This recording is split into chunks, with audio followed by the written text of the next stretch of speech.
Have you ever had the experience where you have a sequence and in that sequence there are a lot of actors or tracks, but then you need to render out some specific shots for that sequence?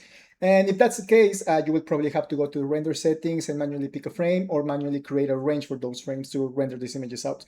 I know that is not that easy, and if you have like a bunch of shots that you need to render, probably that will take you a lot of amount of time. So that's why I developed this plugin, which will help you to render out so much easier and faster because it will automatically detect the keyframes that you already have in that sequence. So let me show you how it works. As you can see now, I have a level and a sequence already created, and basically this is about an automotive scene. So I have the car and the camera moving around, so I have a different shots to that, and I would like to render this out.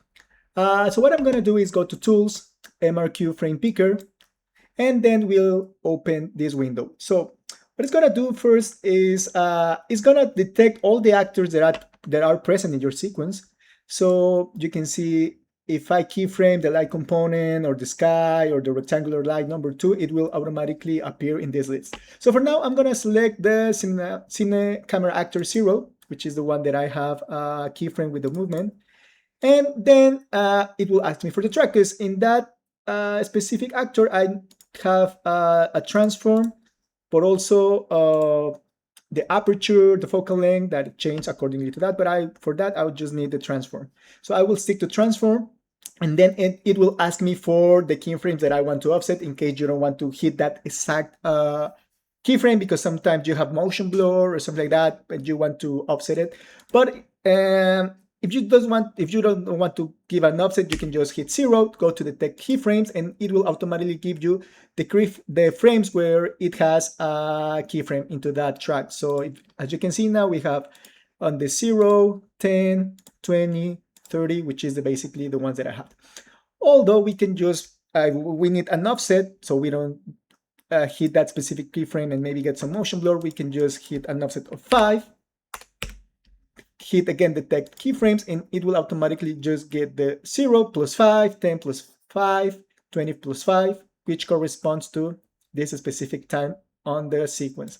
But also maybe you need some extra renders just in case. So maybe you want just to give an offset and then add another 2 frames. So let's let's check this case. Let's check this box, put the extra frame that I want, detect keyframes, and as you can see, it will render the keyframe that is offsetted. So it's 5, and then it will add another 2 to that. So 6, 7, and then go to 15, 16, 17, and so on. You can go back to 0, or if you want the specific keyframe, you can go back to 0 again and hit detect keyframes. When you have already your keyframes there, it will ask you for the render settings, and these render settings will come from the ones that you already saved in your project. So in this case, I have 4 different ones, which corresponds to basically the type of rendering and the size, the resolution. So let's go to Lumen, high definition, and it will also will give me the option to name the files by actor plus track. So it will be Cinema Camera Actor and the transform track and then the number. So I want to hit this. And in case you have an existing queue with other renders, you will have to click this. Just do not delete. Just bear in mind that if you don't check this box, it will automatically get rid of everything you have in the queue, and then we'll build a new queue. So let's do with this. Let's build a queue, and let me bring that out. And as you can see, we have the frames 0, 10, which corresponds to that, and the render settings that was assigned to. Let me show you another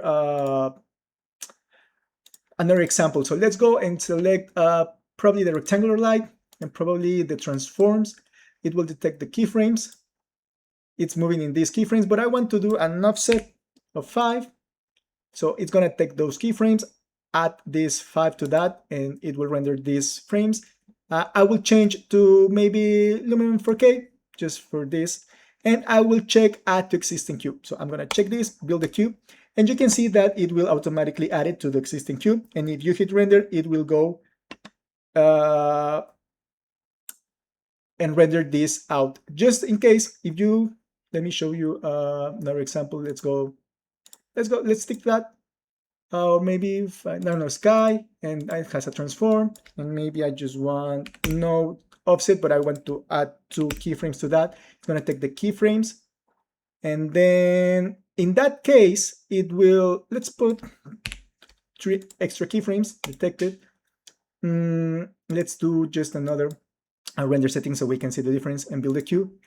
For those, it will automatically create a range rather than specific renders. So if you can see 20 to 23, 66 to 69, 100 to 103. So you can, as usual, select or unselect the ones that you don't want probably to render that out in a specific job. But basically, at this moment, you can just use it as the regular movie render queue that you're used to it.